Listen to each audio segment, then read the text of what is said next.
Terima kasih Anda masih bersama kami. Pemirsa, dalam upaya mengenjot penerimaan negara bukan pajak, pemerintah dan DPR terus memutar otak untuk mencari objek baru. Usulan pun terlontar, salah satunya dengan menjadikan kasino sebagai objek baru PNBP. Kalau itu nggak berturut. Hal ini dilontarkan anggota Komisi 11 DPR RI dari fraksi Golkar, Galih Kartasasmita, saat rapat kerja dengan Dirjen Anggaran Kementerian Keuangan pada Kamis lalu. Galih menyebut pemerintah bisa mempertimbangkan untuk menjadikan kasino sebagai objek baru PNBP. Usulan dilontarkan Galih dengan berkaca pada Uni Emirat Arab yang membuka kasino sebagai sumber pendapatan baru negara agar selamanya tidak bergantung pada sumber daya alam saja. Mau apa-apa, tapi UAE kemarin udah mau jalanin kasino, Pak. Coba negara Arab menjalanin kasino itu kan maksudnya mereka out of the box banget. Gitu ininya apanya lembaga dan KL-nya lainnya kan out of the box. Nah kita juga pasti punya tuh out of the box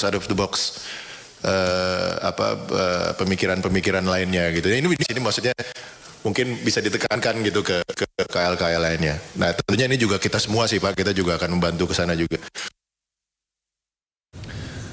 Di tengah tantangan fiskal yang melanda, pemerintah pun mencari celah pendapatan baru bagi negara. DPR pun membuka wacana menjadikan kasino sebagai salah satu opsi menambah kas belanja. Namun di balik usulan yang terdengar menggoda ini, terselip resah dalam suara warga. Apakah benar kasino bisa menjadi jalan untuk sejahtera atau justru ini menjadi awal dari celaka? Dan untuk membahasnya lebih dalam sudah bergabung bersama kami pada malam hari ini ada Bung Ferdinand Hutain. Selamat malam. Dan juga ada Bung Lusius Karus. Selamat malam. Malam. Baik, saya ke Bung Ferdinand dulu. Bung Ferdinand, ini bagaimana nih Anda melihat usulan DPR yang ingin menjadikan kasino ini sebagai sumber pendapatan nih? Ya, saya melihat usulan ini sebetulnya usulan yang menarik untuk dipertimbangkan bahkan untuk ditindaklanjuti. Mengapa demikian? Karena selama ini ya negara kita memang selalu mengaku negara yang paling beragama, taat beragama dan menjadikan judi itu sesuatu yang haram. Tetapi di tempat lain penjualan alkohol juga haram menurut agama. Tetapi kita perjualbelikan bebas asal ada izinnya. Saya merujuk kepada hal itu saja satu itu. Nggak usah lagi masuk ke soal bisnis hiburan malam dan lain-lainnya. Tetapi yang mau saya tekankan di sini, negara kita ini kan memang lagi butuh uang yang banyak. Kita tahu programnya Pak Prabowo ini semua adalah program yang populis ya. Dalam kebijakannya pokoknya biar kesohor asal tekor, biar tekor asal kesohor.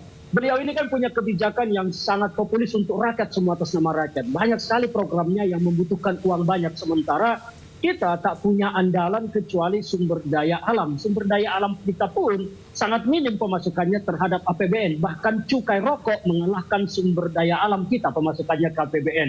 Yang kedua, negara kita butuh pembiayaan terhadap banyak hal. Ya, dari sumber-sumber yang ada, kita sudah tidak mampu bahkan untuk membayar utang jatuh tempo kita saat ini sudah kepusingan karena ditambah lagi program Pak Prabowo yang saya sampaikan tadi ya biar terkorak asal pesohor sangat membutuhkan biaya yang sangat banyak. Maka saya pikir bahwa pergerakan judi di negara kita ini kan sekarang kalau kita tinjau dari pernyataan PPATK terkait judi online, satu tahun itu perputaran uang di antara 800 sampai 1.200 triliun. Ini angka yang sangat besar sekali dan uangnya mengalir ke luar negeri. Meskipun kemudian balik ke beberapa pengusaha mungkin di Indonesia yang menjadi pelaku di bisnis ini, tetapi kembalinya kan menjadi tidak halal, tetapi dengan cara-cara tertentu lah, ya itu mereka paling paham.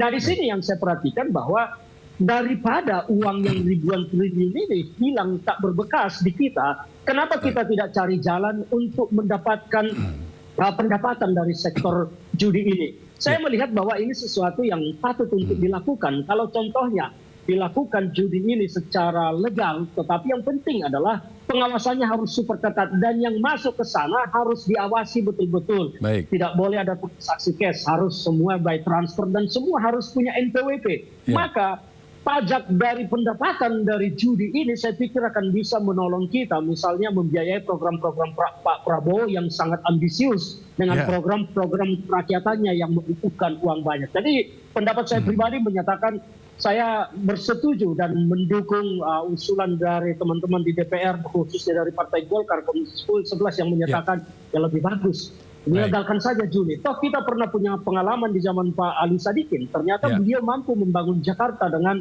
pendapatan dari sumber judi sebagian ya, meskipun tidak semuanya. Tetapi patut dicontoh, apalagi referensinya di Arab saja, mereka sudah akan membuka tempat perjudian kasino yang super wah, super mega, dan tentu mereka akan mendapatkan banyak keuntungan dari situ. Ya itu menurut saya, makanya saya menyatakan secara pribadi mendukung usulan tersebut. Yang penting pengawasan tata caranya diatur sangat ketat supaya tidak menyasar masyarakat ekonomi di bawah. Baik, nah lalu bicara soal potensi nih Bang Ferdinand. Nah Anda menilainya, melihatnya potensi pemasukan negara untuk kasino ini emang seberapa besar sih gitu?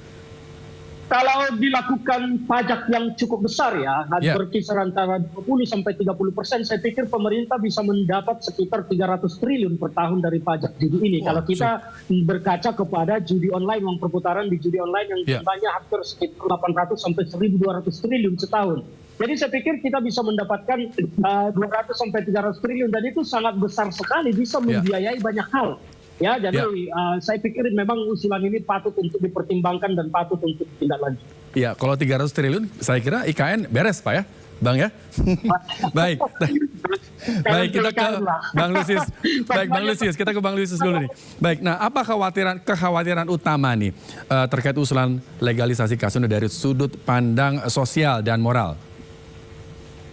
Ya, saya kira sih ya kekhawatirannya karena kasino itu adalah satu praktek perjudian gitu ya. Jadi mendengar kata perjudian saja kan kita udah ngeri-ngeri gitu ya.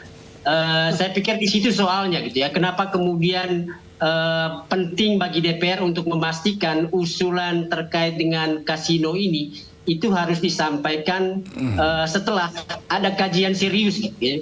Saya kira tadi ada banyak hal positif yang disampaikan oleh Bung Ferdinand ya, bahwa selama ini kita tidak punya aturan yang jelas terkait dengan perjudian, tapi kita tahu betul praktek perjudian itu begitu marak ya. Jadi jangan-jangan karena kita nggak punya aturan yang jelas, lalu prakteknya itu menjadi semakin liar gitu di tengah masyarakat.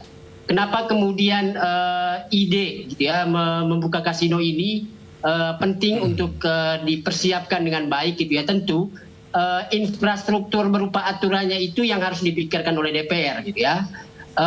Bahwa ada kebutuhan terkait dengan anggaran yang cukup besar dari pemerintahan sekarang, saya kira saya setuju, dan karena itu pemerintah perlu mencari sumber pendapatan gitu ya. Kasino sih walau secara moral atau etik mungkin agak bermasalah gitu ya, tapi saya kira kalau dengan aturan yang jelas, dengan studi yang serius gitu, DPR bisa menghadirkan atau meyakinkan publik gitu ya bahwa kasino ini penting untuk atau sebagai sumber pendapatan bangsa ini gitu ya. Gitu.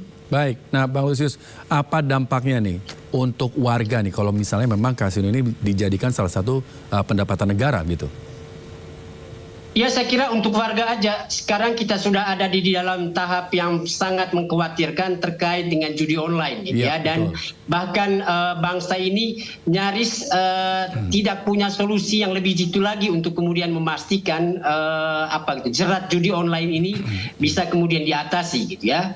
Jangan-jangan kita itu karena kita nggak berani bikin aturan yang tegas gitu ya. Kenapa kemudian judi online itu begitu marak? Jadi kalau kasino ini dipikirkan sebagai salah satu cara untuk mendapatkan pendapatan gitu ya, saya kira kita harus mulai dengan membicarakan bagaimana mengatur supaya kasino ini nanti tidak justru berefek gitu ya pada pencideraan masyarakat dari sisi etik gitu ya. Baik, nah kita ke Bang Ferdinand nih, Bang Ferdinand. Ya, Bang Ferdinand. Apakah sudah ada studi mengenai soal studi internasional begitu ya, yang kasino ini dijadikan untuk menjadikan sumber pendapatan negara? Saya pikir hal ini tidak perlu studi-studian lagi ya, karena soal kasino ini kan bukan lagi barang baru di dunia. Kita itu sudah tahu, bahkan dari masyarakat. Kita ini jangan menjadi bangsa yang munafik. Saya tidak suka menjadi bangsa yang munafik. Coba kalau kita lihat, alat permainan judi itu dijual di masyarakat bawah seperti kartu remi, kartu domino. Itu dijual sampai di warung-warung di pedesaan. Untuk apa itu? Apakah itu dipakai hanya untuk main sulap? Kan tidak, tetapi dipakai oleh masyarakat kita untuk bermain kartu dan tentu itu main judi. Jadi kita itu tidak perlu lagi studi-studian soal ini. Saya pikir kalau memang pemerintah serius dan DPR, tidak digodok aturannya bagaimana melegalkan ini menjadi sebuah diskresi yang tidak lagi dianggap kejahatan.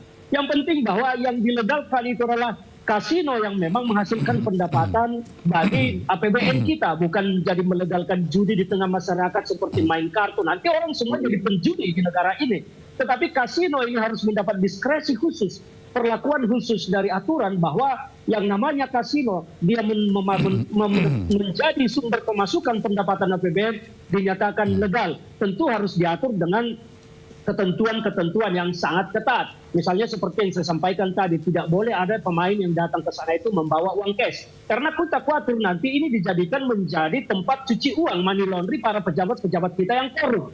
Ya, jadi tidak boleh ada yang bawa uang cash ke sana, tetapi semua harus bersumber dari uang yang memang berasal dari rekeningnya yang bisa terlacak secara digital. Kemudian yang datang ke sana itu harus punya NPWP. Sehingga ketika dia bermain di sana, di NPWP itu sudah langsung nanti ketika dia keluar, sudah akan terpotong berapa persen yang pajak yang ditetapkan oleh pemerintah. Apakah 20%, 30%, langsung otomatis terpotong dan baru ditransfer pendapatan dia dari judi tersebut. Kalau menang, kalau kalah ya atas, nggak tahu apa-apa. Jadi saya pikir kita fokus kepada bagaimana mencari sumber baru pendapatan negara kita dan tidak usah lagi memperdebatkan ini haram, ini tidak halal, ini apa segala macam. Soal etika itu mudah dilakukan. Ini hanya soal diskresi bahwa kasino ini adalah legal. Yang penting tempat perjudiannya juga harus diatur. Jangan juga dibuat di pasar. Tetapi harus ditempatkan di tempat-tempat misalnya hotel-hotel yang bintang 4 atau bintang 5. Jangan juga di bintang 3 ke bawah. Karena nanti sasarannya menjadi masyarakat yang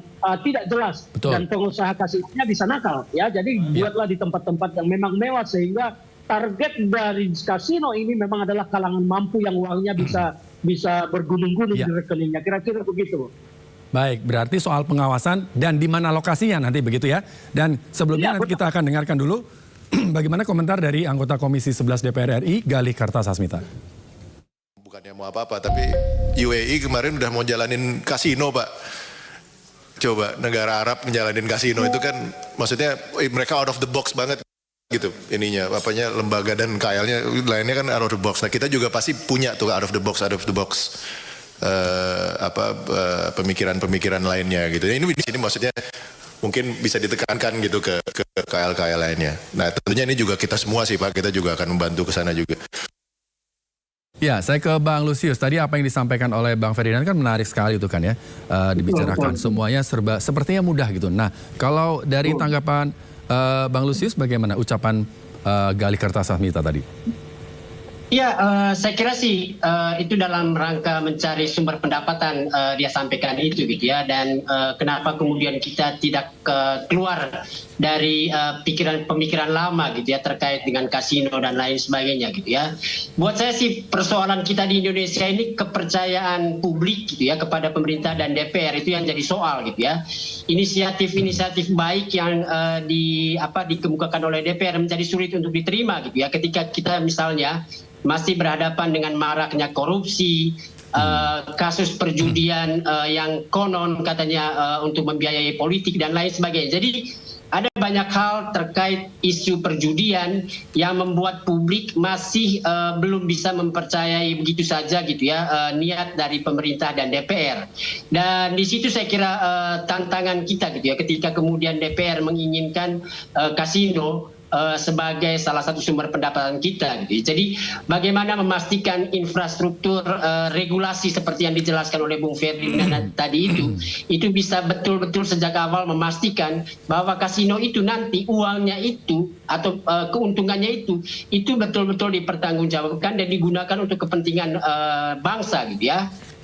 Kalau selama ini kan yang kita tahu perjudian yang ada di Indonesia itu gitu ya, itu semuanya dana gelap yang kemudian konon digunakan untuk kepentingan politik dan lain sebagainya gitu ya. Jadi itu yang membuat publik saya kira mendengar ide-ide terkait dengan kasino ini diliputi oleh keraguan gitu ya untuk mendukung niat pemerintah mencari sumber pendapatan itu gitu. Apakah nanti betul-betul ini akan bermanfaat untuk kepentingan publik atau kepentingan bangsa, atau justru kasino ini akan jadi celah untuk memperkaya diri bagi kelompok-kelompok tertentu gitu. Saya kira persoalan ada di situ, ketidakpercayaan yang masih kuat pada publik pada inisiatif-inisiatif baru yang dikemukakan oleh DPR maupun pemerintah, begitu.